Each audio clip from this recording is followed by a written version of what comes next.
Good news naman para sa mga Pinoy caregiver at migrant workers. Inaasahan kasi na aabot na 10 milyon mga trabaho ang nakaabang sa mga Pinoy sa iba't ibang panig ng bansa sa susunod na 5 taon. Ayon yan sa Department of Migrant Workers o DMW. Ang mga detalye tutukan sa report ni Rose Babiera.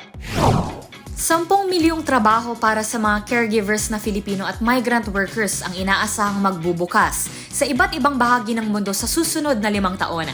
Ayon sa Department of Migrant Workers o DMW, mangangailangan ng global care economy ng 10 milyong manggagawa hanggang sa taong 2030. Ang bilang ay batay na rin sa datos na mula sa World Health Organization o WHO. Ayon kay DMW Undersecretary Patricia Conanan, hindi maikakaila na kilala ang mga Pinoy pagdating sa magagaling na nurses, caregiver at nursing assistant.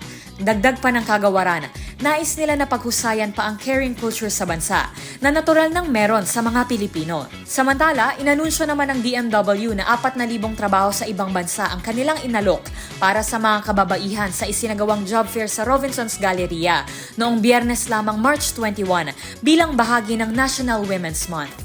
Para sa DZRH TV, ito si Rose Babiera. Una sa Pilipinas, una sa Pilipino.